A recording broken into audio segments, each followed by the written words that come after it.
नमस्कार, आप देख रहे हैं बगी आंखें न्यूज और मैं हूं आपके साथ संतोष गुप्ता।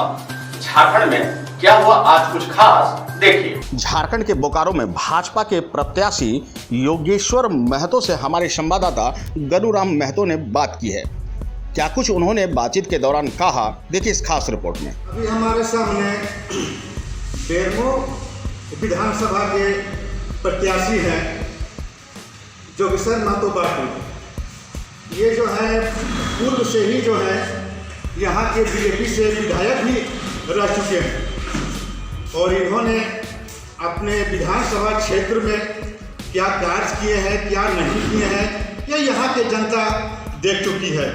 लेकिन सर इस बार जो आप खड़ा हुए हैं, लेकिन आपका मेन मुद्दा क्या रहेगा इस बार?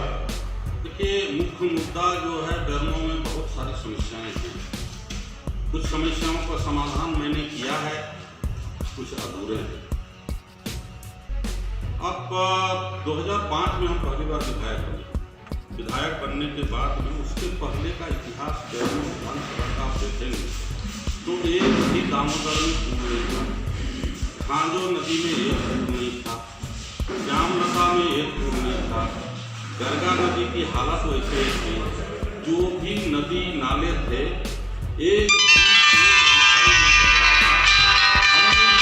5 साल का कार्यकाल में पुल का जाल बिछा दिया।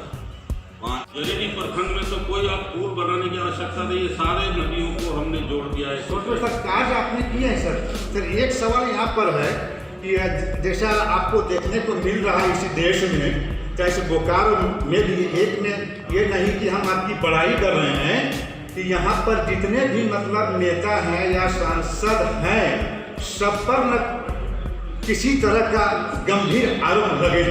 लेकिन यहाँ पर हम देख रहे हैं विस्थापित में आप बेरमो से भी काम करते हैं, लेकिन आपने बोकारो के विस्थापितों के लिए भी काम किए हैं, लेकिन अभी तक आप पर कोई सा गंभीर आरोप नहीं लगे हैं। क्या कहेंगे? देखिए, हमारा 1972 से राजनीतिक जीवन शुरू हुआ, सामाजिक जीवन शुरू हुआ और लगातार हम संघर्ष के बल पर यहाँ आए।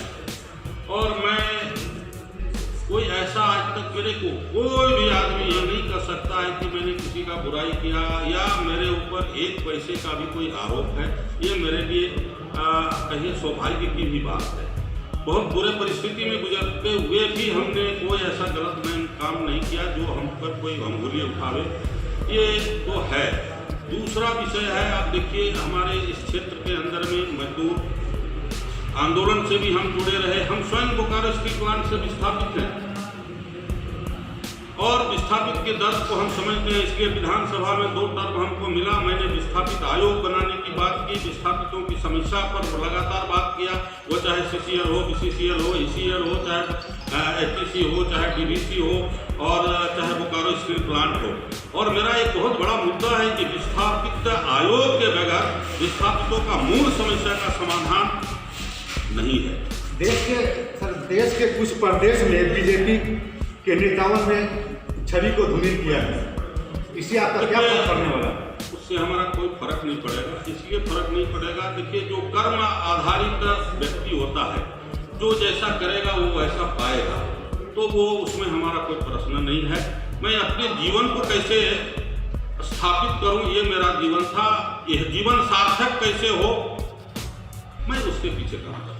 लोगों का कहना था कि इस बार जो है जिस तरह का लोगों में चर्चा था, बिहार से भी कुछ खबरें आई थी कि कुछ देश के कुछ प्रदेश में जो है बीजेपी के कुछ नेताओं का या किसी प्रदेश में कुछ ऐसे मतलब जो है अपराध हुए हैं, तो इस पर लग रहा था कि आने वाले चुनाव में कुछ फर्क पड़ेगा।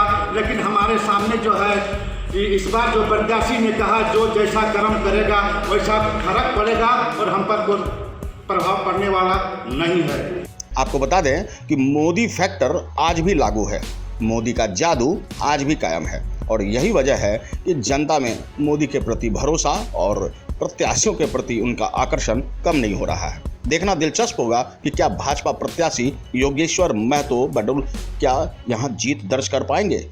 निश्चित रूप से यह सारा सवालों का जवाब आने वाले चंद दिनों में सामने आ जाएगा।